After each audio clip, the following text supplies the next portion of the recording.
Shalom, Holy Blossom. It's voting season. It's time to get out the vote. Twice. Once for the upcoming Canadian election and once for the upcoming election of the World Zionist Congress.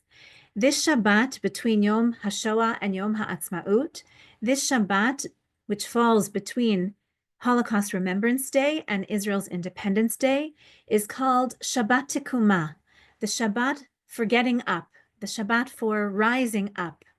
The emotional roller coaster of modern Jewish history is compacted into the short stretch on our calendar. We go down into the depths of dark memory, into the long shadow of the Holocaust.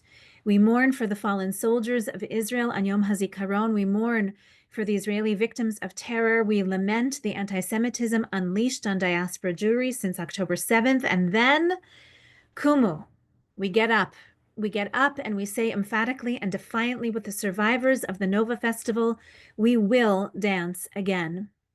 We lock arms and dance on Yom HaAtzmaut to celebrate Israel's independence.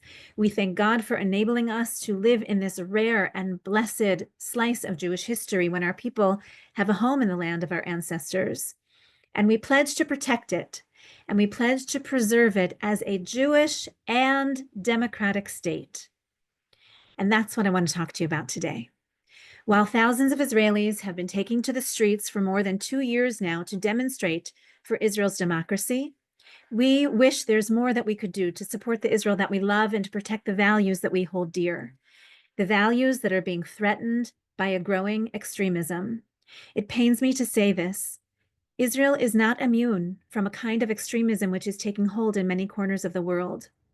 But in the coming days, there is something that we, diaspora Jewry, can do about it. It's a thrilling and surprising opportunity. It's called the World Zionist Congress. I want to make sure that you know about it, and I want to make sure that you, in turn, can then let your circles of family and friends know about it too. It's very important. So very quickly, I'm going to walk you through the what, who, when, and why of this upcoming election. What is the World Zionist Congress? It was established in 1897 by none other than Theodor Herzl.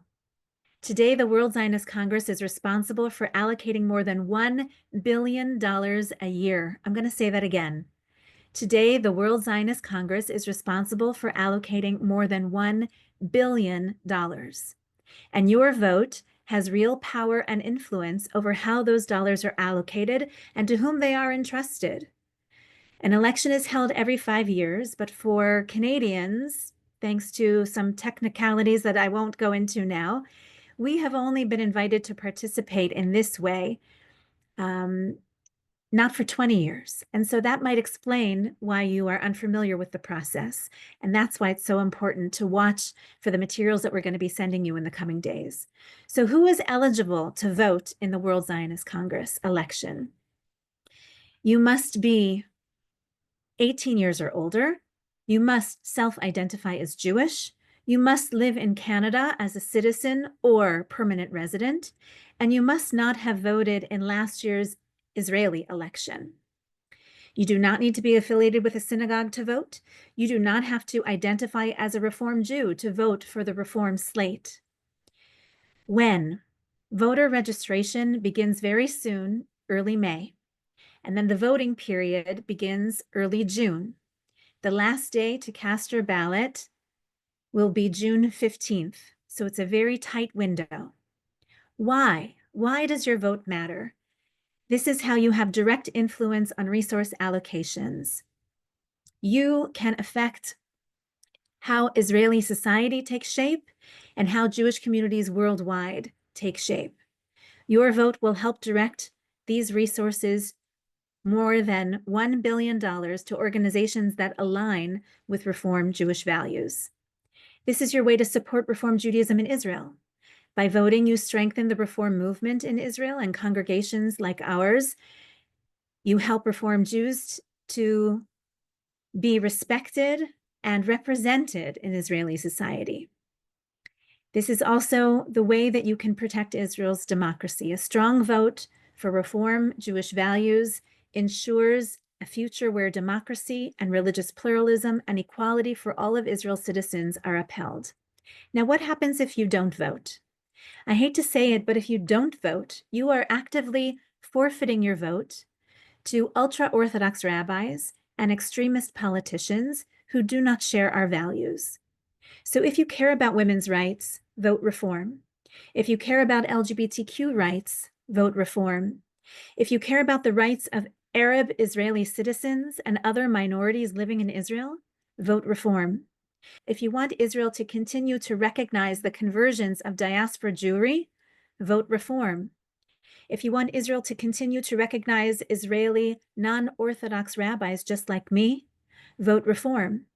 If you want to support the people and organizations who are working tirelessly for a peaceful future, vote reform. How? There is a $2 registration, a fee that will cover the cost of the election. These $2 will not be used in any other way other than for the purpose of this election. So it's $2 and 2 minutes will determine how more than $1 billion are allocated annually. You have the power to shape the future of the Jewish people and the future of the Jewish state. So thank you for watching for materials that we'll be sending out in the coming days and weeks. Thank you for helping to get the good word out to your circle of family and friends. And thank you for casting your vote. Vote reform and Shabbat Shalom.